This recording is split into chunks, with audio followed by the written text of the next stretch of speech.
Welcome to the Sales Lead Dog Podcast, hosted by CRM technology and sales process expert Christopher Smith, talking with sales leaders that have separated themselves from the rest of the pack. Listen to find out how the best of the best achieve success with their team and CRM technology. And remember, unless you are the lead dog, the view never changes. Welcome to Sales Lead Dog. On today's episode, I have joining me Tommy Panissidi of Techworks Consulting. Tommy, welcome to Sales Lead Dog. Chris, thank you for having me. Very happy to be here. Happy New Year. Happy New Year. Tommy, tell me a bit about Techworks. All right. So Techworks Consulting, we've been around for over 20 years now. We're located in Ronkonkoma. We're a full service IT company. We do everything local to the cloud, everything in between. The big thing about Techworks and what I love most about what we do here, although we service usually anybody who comes in, as long as you're a good fit with us, we will take care of you. The big thing we do, though, other than the tri-state area, everywhere else in New York and all over the states, the big thing we do is service Long Island. We have a very big presence in Long Island. If you know this or not, and if you're not familiar with the area, Long Island could be pretty expensive. And, as we're growing and as, people are, gaining and, as we're growing families here, one of the big issues is affordability out here.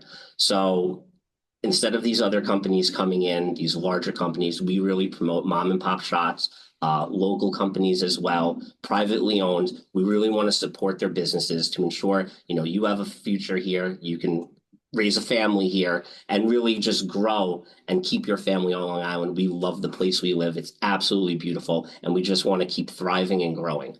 One of the biggest things we do, other than, obviously service technology, it's more than that. We are a true partnership to where we promote your businesses as well. And whether that be a client we work with or even a vendor, we will always do what we can to make sure you're shown in the best light and you have a chance to display your value to the world. One of the other things we do is our tremendously awesome CEO, Chris Coluccio, and no, he didn't plug me to do this. He's just such a great guy. He's a man of many hats and he juggles a lot. Not only is the CEO of this company, he's also the president of what's called the MacArthur Business Alliance. And it's a business networking group, one of the largest ones on Long Island. And what we do is just that. We promote Long Island businesses. We get very active in our community and we try to grow everything we can to make sure we're all having a happy life out here. That's awesome. I love that. That's what it takes. It takes a community. It takes a village. It does. And we have to support each other. I'm huge in the entrepreneur I'm in Colorado. Mm-hmm. I'm very big in supporting the local entrepreneurs. Yep. I really believe we're the backbone of the economy. We don't get a lot of attention or support. That's okay, because we'll do it ourselves. We're used to bootstrapping and making things happen. So I love that you guys are doing that. One of the greatest rewards I get being in my position, I'm the vice president of consulting and business development. So it's not just, new business coming in, it's also retaining. The greatest thing I get back is really seeing the results and watching other companies grow with me. They had problems, they come on, we help grow together. And as they flourish, we do. And it's honestly the most rewarding part of my job. Yeah, that's awesome. What do you think is the biggest misconception that people have about companies like Techworks? Well, I think one of the biggest misconceptions is that we're just like everybody else. You hear the word MSP and it's kind of like a buzzword. Yeah. And everyone offers a full service or an all-inclusive. You can get that everywhere. Something that I see, and I have a vast amount of experience at other companies as well. What really differs with us is the level of how much we support and take care of our clients and the communication that comes along with it. I feel every company fails when they just want to collect a dollar. You'll be onboarded, and it's a big thing to get onboarded onto a new MSP or an IT company. You're onboarded in there, and then basically sometimes they just let you sit. There's no proactive, there's no vision planning. What we offer our VCIOs, who I'm in charge of, we offer a strategic vision plan. We do about 2 to 3 a year. And then we'll sit down and we'll make you a 1 to 3 to 5 year plan with cost analysis. We want to give you a whole outlook of what your IT cost spend would be, all the way through and a full plan with steps on how we're going to hit your goals and our goals. And it's really listening to the client as well and understanding what their goals are. And I feel a lot of companies don't do that, but it's something we do better than most at this point. Now that's what you want, because I think the biggest thing that, from what I see, and I don't totally live in your world, so I'm a little bit skewed, I'd imagine, but people I think they underestimate that, oh, I'll just outsource my IT and then I don't have to worry about it. But yeah, I mean, that's what you want. But to get there, you need a partner, someone who truly is going to be that trusted advisor attached to your hip, and engaged in supporting you, like, hey, we're truly part of your business. We're here to help you thrive. That's what I love about your message. I really get that sense from you guys. It's basically, and I say this a lot, and my team will probably hear this, price is what you pay, value is what you get. And there's a lot of things that, a lot of people want to be competitive. We offer a top tier white glove product, but it's custom to everybody. When we're listening to a client, no client's needs are the same. We could go on and they might use the same programs. They might use Office 365, but no client truly is the same and no business is the same. But it's our goal to figure that out and show them why, day in and day out, what we can do value-wise and what we can provide you and give you that effortless experience, but a real one at that too, to where you're actually getting value for what you're spending with us.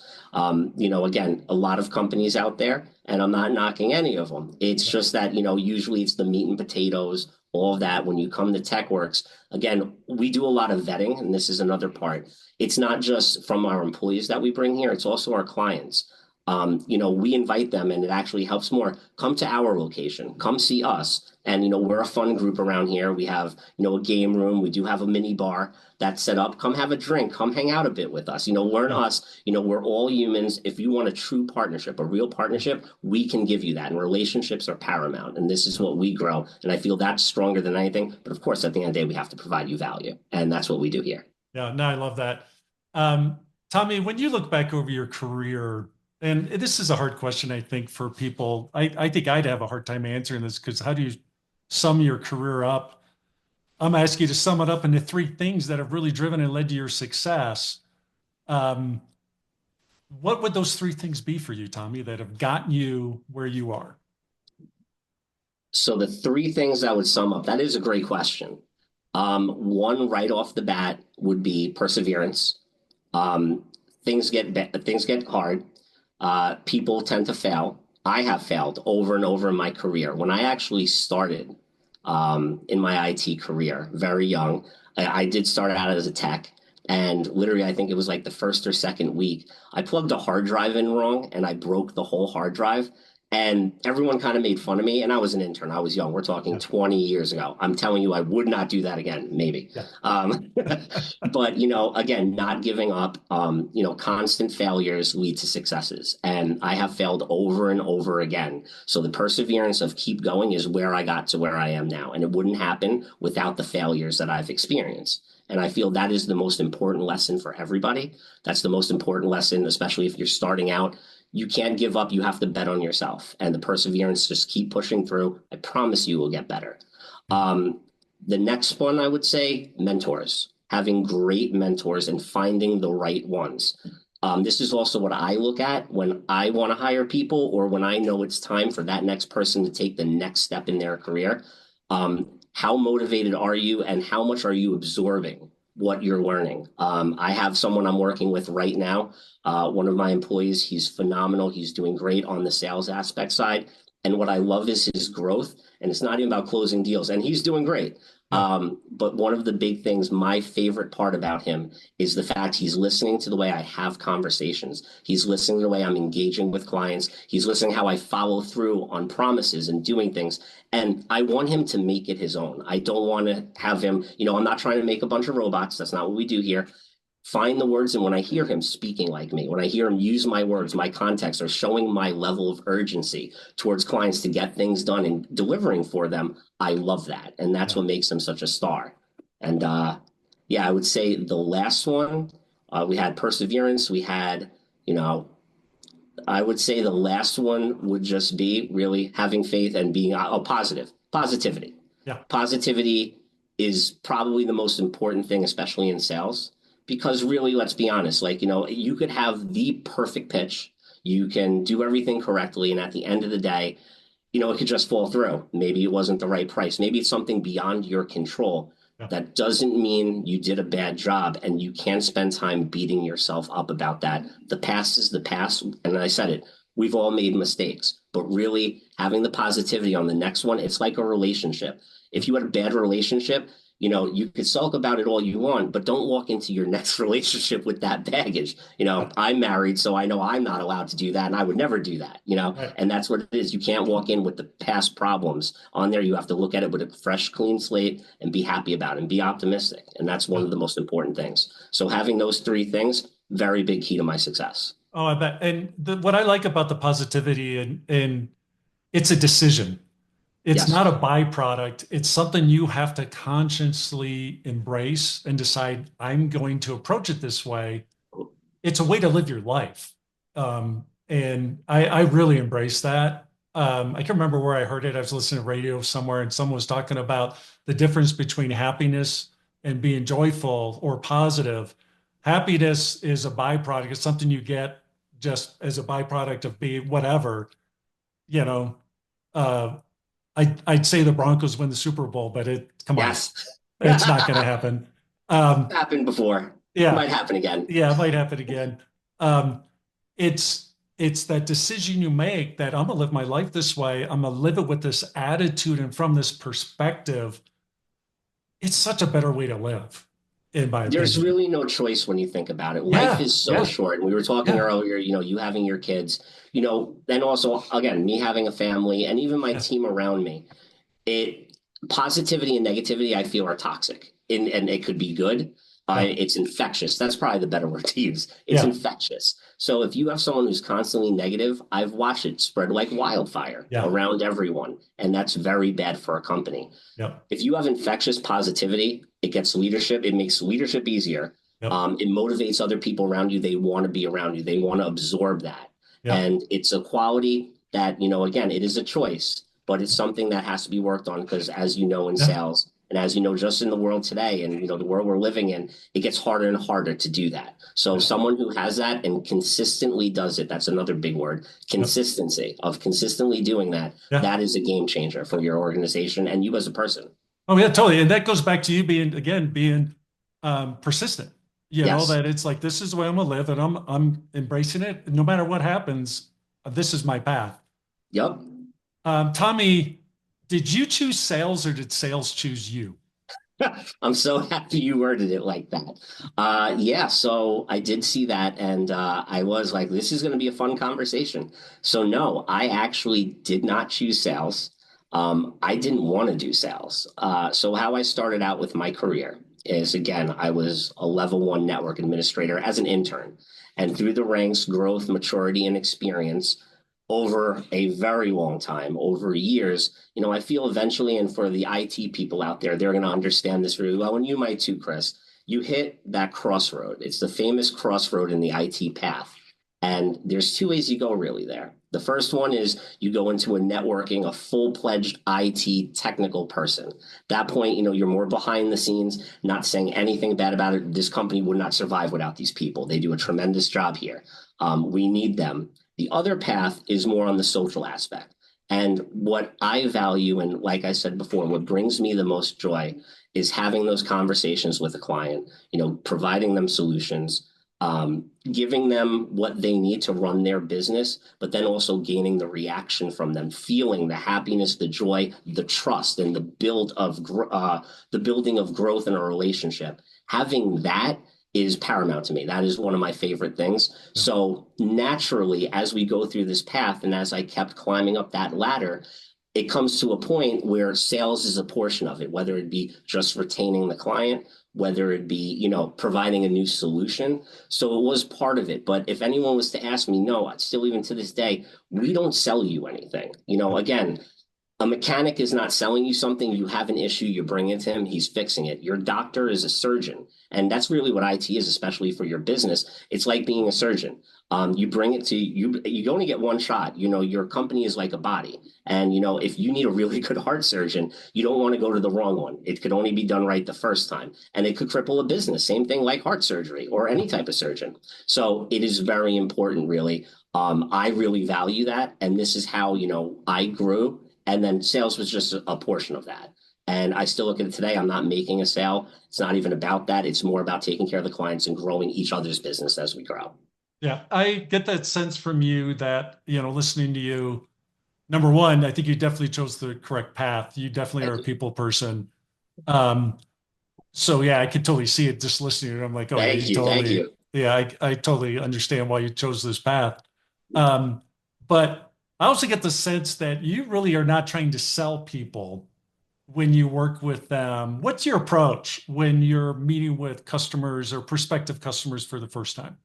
That's a great question. And it's something that's always talked about, but it's rarely followed. What we really do, especially as consultants, it's even in our name, asking the questions. It's more about my sales approach. I'm never going to sell you something that you don't need. So one of the big things that we do is really ask the questions. Why are we here? What's going on? What are the pain points you're having? Tell me more about your business. Where are you trying to grow? Like, what are you trying to accomplish? What are your goals? What are your deliverables? And now we come up with a plan and a strategy for that. Typically what we do, we have a pretty cost-effective system where we do a network assessment. This can be, and we range our clients are mom and pop shops all the way to government entities. We have multiple industries. One of our largest clients is like over 3,000 users, 80 locations. So depending, we have an assessment that we come in and we do. We'll take care of everything. We'll make a full debrief, if you will, and presentation on your problems that you're having, where you can kind of, maybe adjust and do something a little bit better. And then what we really need to fully just rip out and replace. And then they see that. And if we're giving you the value and you see the value in doing that, and we're painting the right picture, then that's really what we end up doing. And that's where we go from there. So really the conversation itself starts off with questions, but then after we get through those questions, the next step would be an assessment. And then from there, we'll start growing in a partnership at that point. Do you ever run across prospects where after you're doing everything you just talked about, you realize like, this really doesn't feel like a good fit for us? Do you ever run into that?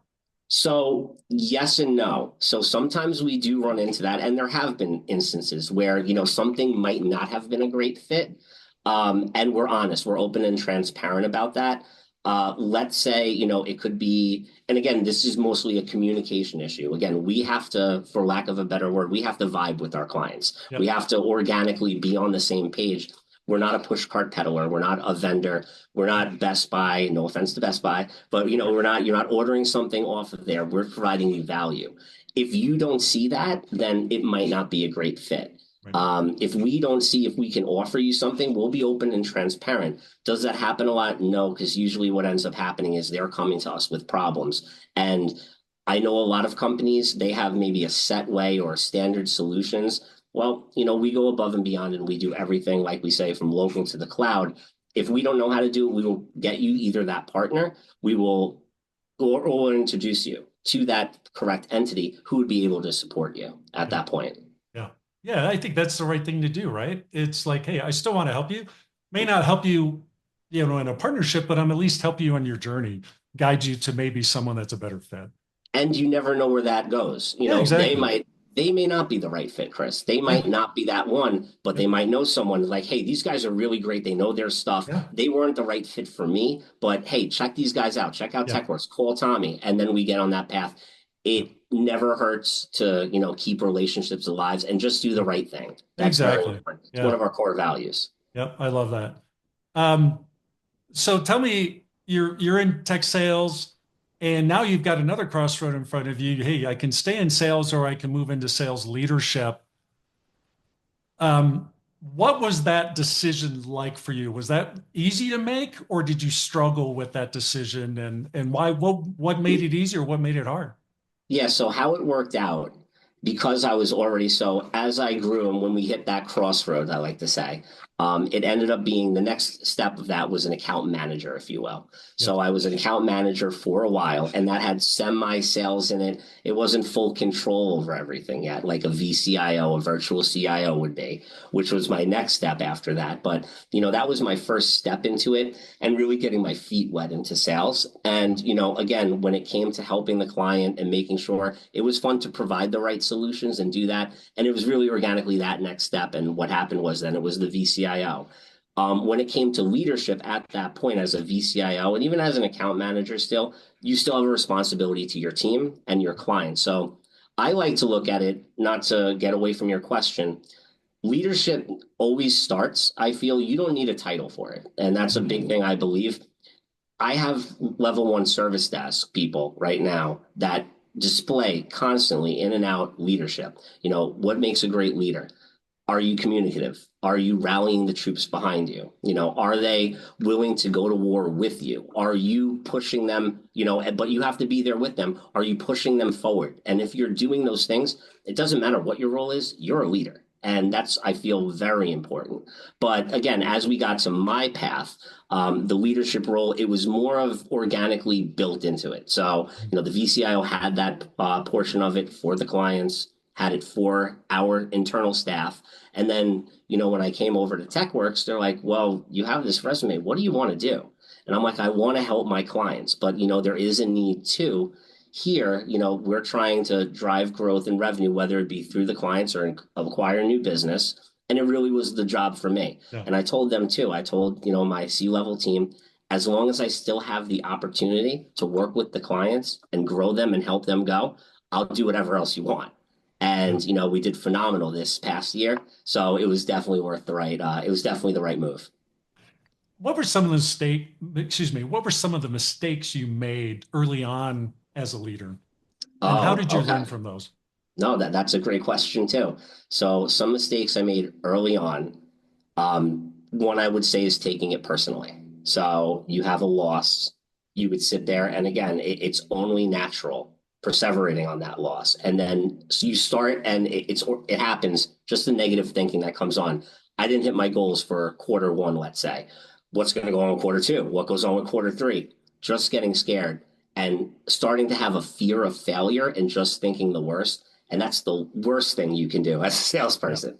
Yeah. Yeah. But again, it's very young and we're talking years back, but it took some time, again, and skill to really pull that optimism and positivity back and really was like, hey, it's only one quarter. Let's do this. And it's always worked out. And it came to the point I realized every time I failed, I ended up on my feet and I always succeeded more. So don't ever hold on to those failures. That was one that was, I feel, probably the biggest one. That was like one of the negative sides. Yeah. Yeah. My best, the most important things I've learned have been through failure. Yes. Honestly, and I think most people share that sentiment. Yeah. Yeah, I think that's really important. What do you do to create a culture in your team to help people understand what you just said, that, hey, it's going to happen. So just be ready for it. And it's okay. But how do you create that culture in your team around, failure is a learning opportunity? Failure is always a learning opportunity. It's going to happen. It's a part of life, whether it be at work or not. And, just talking about before with your son, you being such a good friend, almost like buddy, the first thing is you want to be there for them. It's not easy. We all have failed. We all need to have compassion, empathy for it. And, sometimes people doubt and, in that moment, they might feel really upset. But, you can be that person that, yeah, I was in those shoes too. And look where I am now. And look where you're going. Look at all the great things you're accomplishing. And, when you have that and when you give them the support and you empower them, and I challenge them to fail more. And that's something I do. You're going to fail. Go ahead. Nobody grows out of just winning all the time. You don't grow like that. You grow out of failure and you grow bigger. You learn more lessons. You get more skilled at that point if you fail, but you have to fail first. And it's one of the most important lessons of life. And it's something I think we all work on all the time. But, hopefully we all get there and it just gets easier as we go. Oh, yeah. Yeah. Without a doubt. Tell me about the most successful person you ever hired, and what was it? What attributes did they have that made them so successful? We spoke about it a little bit, and that same person, it's really when you're acting like a sponge, when you're absorbing. Yeah. The best example I could give, I don't know if you're a basketball guy. I know you mentioned No, football before, you but do can't you tell remember I'm back? 6'5" sitting down, but Okay, all yeah, right, there you you can't tell go. it. But yeah, I'm a basketball guy. Awesome. All right. So do you remember back in the day when it used to be good? Sorry. Yeah, no, I'm right there Michael with you. Jordan used to play, and Kobe Bryant was just coming out of school. Yep. He just got into the NBA, and I used to watch those games, and Jordan would hit like a crazy jump shot, make some insane move. But Yep. then if you were actually watching, either a timeout or something, Kobe would run over to him. Didn't even matter that they weren't on the same team, and you Yeah. see him sneak up. How did you do that? Like, what was the move? What were you looking for? Yeah. Just the knowledge of asking questions. I want to be better. I want to be better at this. I want to hone my craft to the best of my abilities. Fast forward a decade later, if you really watch Kobe Bryant play, it's like Michael Jordan 2.0 with the way he's turning around. Some people might have a problem with me saying that, but Yeah. Yeah. again, you could see the art behind it. And what we do really, it's an art. It's not a skill. Like, a lot of the stuff we do, it's an art form. So when you're having conversations, when you're doing that, watching that grow and watching that happen is really what gets you to that next level. And seeing that within my team and seeing when someone wants that, they have that hunger and they're listening to me and they really perfect the conversation or they try to get better at it each day, that's when I know we have a winner. Yeah, that's awesome. I love that analogy you used too, that like I've I listened to a lot of sports radio and all that. And one show in particular, there was a period where they would, when they're interviewing guys from that, are retired playing basketball, they ask them, what's your Jordan story? What's your Kobe story? Oh, I love those. And they're awesome to listen to because they parallel what you just said is that Kobe was perfectly willing to go to people and say, teach me how you did that. And Yes. he'd work with them and he'd work it into his game. But then he was also willing to do the same for younger guys.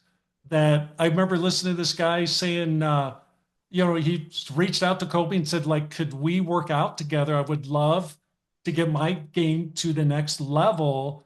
Kobe's sure show up at this school at this, it was like 6 a.m., something like that. And he got there, nobody's there. They had to find a janitor or whatever to let them in the gym. Kobe's not Yep. there. They're trying to figure out what's going on.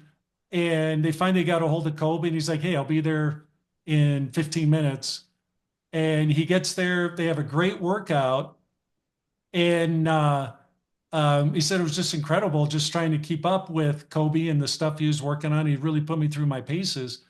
Um, and then, but the whole time I'm trying to figure out like what the heck's going on? Like, why was he late and all that? And he at the end of the workout, they're like, hey, I'm here for 3 days. Could we do this again tomorrow?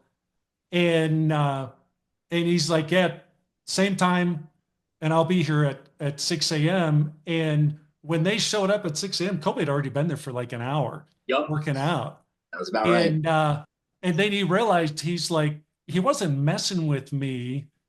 He wanted to see how committed I was before he That's true. committed his time. He wanted to That sounds make right. sure that, hey, I'm going to give the gift of my time and do what I can to help you, but you better show up Two-way and you better street. give it your all. So Mhm. that's my very long question, but what's your thought around that? That it's a two-way street, right? Yeah. And so when you're not seeing that commitment from someone, they want to learn, they say they want to learn, but the commitment's not there. How do you handle that? So really, it could be multiple factors. Inexperience, sometimes it's the right person, wrong seat. We follow an EOS model here. So it could be that they're the right person, but maybe they're not in the seat they need to be in. Yeah. And, one of the biggest things I want, like when I speak to my team, I can't wait for them to get on my level. I have a bar, and I'm a firm believer in you can't move up anywhere if you Yeah. don't train the guy below you to be where you're at and do your job. So I'm constantly looking for that. I believe in sharing knowledge, sharing wealth. Yeah. I want them to come up and do it. But if I ever ran into that situation, I did once or twice before, to where, maybe they have the motivation or they say they want to, but they don't do it. actions speak louder than words, at least for me. And I make that very clear. I'm very transparent about that. Yeah. I will do whatever it takes to help you get there. I will force you if you have to. We will do different things, but sometimes it comes down to not the right person, right seat. You're great for the company, but maybe there's another role. Maybe you're not a sales guy. Maybe you're an account manager. Maybe you have the technical skills. You want to be a VCIO or a consultant. Yeah. We could work that out. And that's the key. Sometimes we have great people, but they have to be put in the right seat for them to shine. Yeah. So those of you, he mentioned EOS, that's the Entrepreneur Operating System. If you don't know anything about that, Google it. I don't care what size organization you are. I think it could be applied anywhere. But I love that you guys are doing that. Oh, it's great. Yeah, it really is. It's a phenomenal way to run a business. What do you do you mentioned this a little bit, but I'd like you to dive a little bit deeper. How do you identify the first part and then cultivate future sales leaders? So really what it comes down to, we have a process. And remember, Long Island, if you can remember, Long Island's pretty small. So, when we're recruiting, it's a very small community. I don't like saying it's like a Hollywood, but everyone basically knows everyone, from Manhattan to Montauk, if you will. Some of the big names and key players are well known throughout the industry. So at that point, if we don't know, let's say, or if it's a young person coming in, again, what I just want to see, I want to see the determination, the motivation, and are you absorbing? And again, what we do, and circling back to what I said originally, we have a rigorous process. It's not like, hey, you have a pulse, you have a great resume, come work at Techworks. That's not what we do at all here. It is a process. It's maybe a month or maybe 2 months. I think it was 2.5 months before they hired me. Yeah. What we do is, first of all, we got to get through the technical. What's your background? You have to go through everyone, you have to meet them. Again, it's a vibe. We're committing, just like you said with Kobe Bryant, we're committing our time, our energy, our money, our effort. We're investing in you. Will you invest back with us? Yeah. Is this someone? Because let's be honest, life happens sometimes. We're not a company. This is not a revolving door. I think the amount of tenure around here is insane. How many people we have that, have been here, 10, 12, 15, 16, 20 years. Yeah. We have a lot of longevity here. We're not a revolving door. You're going to go through some stuff sometimes, and we're going to be here for you. We're going to see you through that, but you need to do that for us. So after that time, we got the right vibe. You're the right personality, the right fit. At that point, we're going to do everything to make you grow and be successful here. And that's something that my CEO, my COO, and all the C-levels and the VPs here try to really emulate around here and really tell everyone else that, this is how it's going to be. We're going to look after you. We're going to take care of you. It's going to be okay, but just invest in us back. Yeah. And that speaks volumes, I think, to your culture that you guys have created. To have that kind of longevity culture around here. Yeah. In the tech world, especially, you just don't see that. No. And so to have that speaks volumes to your culture. And I imagine your customers really appreciate that too, to have that level of stability that they know when they call, they're going to talk to the person or whoever answers the phone. It's someone they know. Well, oftentimes, Chris, and a lot of IT companies are like this with the revolving door method. Yeah. The client gets very frustrated because they're never talking to that same person again. Right. What you want to do is bring a level of intimacy, if you will, to where you have a set team. These are the 5 to 10 guys you work with day in and day out. These are your people. They know your business. They know your pain points, your urgency. They know who's who, to where they know your birth. They're wishing you happy birthday. Yeah. This is the level of that we bring and we provide, that's sometimes overlooked at other companies. And it's something that we really, cherish inside to make sure that we're really connecting and having that intimate relationship with our clients. Yeah, no, it's so important. I mean, to me, that's the only way you truly grow a business. Yeah. Is that it can't be transactional. It's got to be about long-term relationships and wins and values for both sides. I feel the money will come. The money will exactly. Come. It's, and again, there's sometimes, we have some clients that have been through some hardships. And, again, just like our employees, we have given deals. We have given, okay, we'll give you a break right now. I know things are tough. Let's work out something later on. We are a true partnership. And some companies, you're late or, you're going out of business or something happens, still send me the check, screw you, pay me. We're not like that. We will work with us. It's a true partnership in and out. Yeah, no, I love that. Shifting conversation a bit, CRM, do you love it or do you hate it? Do I love to hate it? Got it. Yeah, do you love to hate it? There you go. So, how I look at CRM, it is really, there's so much that goes into it when it has to be the right time, it has to be the right company, it has to be the right process for that particular CRM, and it Mhm. might have to be a custom job. There are so many components. It has to fit the process of the company. So personally, right now, we're still vetting them. Yeah. We haven't found that perfect solution yet, and that's okay. But the big thing is, what we do is, and the processes we're going through, does it fit our process? How I envision it being ran, it needs to be an extension of our team. It needs to be an automated tool. If we're spending too much time inputting information Mhm. and doing so much manual stuff, it's not worth it because I rather have my guys either contacting clients, working with them, or being on the phones to talk to new clients and bringing them in. I rather that be the case. So it has to be the right fit, the right time. Everything has to align perfectly. Yeah. It really depends the model. Yeah, Yeah, no, and you said it. It has to enable your team. correct. To me, if it's not enabling your team, I see this all the time. If it's not enabling your team, it's a tool. I think Yes. people look at CRM the wrong way. They don't look at it as a tool. Um, and it's like any other tool. If it's the wrong tool for the job, Yeah. you're not going to use it. You're going to go find something else, another way to get your work done. Or you're just going to And, waste a lot of time. or you waste a lot of time and a lot of money, right? Yeah, And there's just, yeah, it shouldn't be that way. When CRM is done correctly, it's enabling your team, it's giving them something to make them better at their job, or at least support them in being better at their job. It's helping them be proactive, it's helping them engage with the customer in a better way, a deeper way. yes. That's what it's about, right?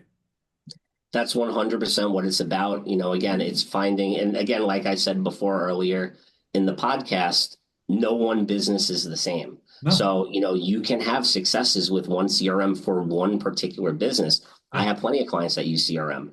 Yeah. And it might not be the best fit for that next business, depending on vertical, depending on style, depending on process. So, it can be painstaking, but if it's used correctly, Yeah. if, the planets align, if you will, Yeah. if it's utilized correctly, if it's set up, if it matches your process to be used as an effortless tool, then it's worth the investment. No, it really is. But it takes work. It's like everything else. There's no silver bullet. Yep. You've got to have, like you were talking about before, you have to understand the business that this tool's going into. What are we trying to do with the business? What are our goals? Where do we want to be in 3 years or 5 years? What are the things we're doing to get there? Then how can this tool help us? How can it enable us? How can it maybe accelerate some things or make things easier? Um, or allow us to go into new markets that we can't go into today. That's what you should be talking about when you're making that decision. Um, you said you guys are still trying to figure out the CRM. What do you think has been, if you could boil it down to one thing? I know it's never one thing, but is there one thing that you would say is probably the biggest struggle that we've had with getting CRM to work for your business? The CRM, that's a great question. The CRM changing the process that we know is tried and true and effortless on my team side, Yeah. as opposed to us making a CRM work for us and utilizing it, as you said, as a tool. Yeah. Us changing what has been working and what has been successful to Yeah. now accommodate this Yeah. has been more difficult and has, threw off the flow, if you will, Yeah. instead of the other way around, which should just be an effortless tool on our end.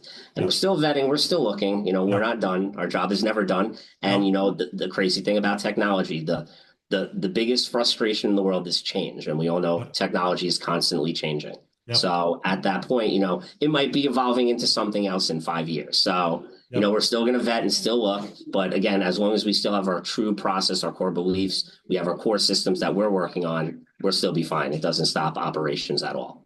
Yeah. What advice do you have for someone that's in your situation where, like, hey, look, we know we don't have the right CRM for us yet. We're still optimistic. Um, what advice do you have for them to help them in their journey? Well, if you hire a company like Techworks, we do the vetting for you.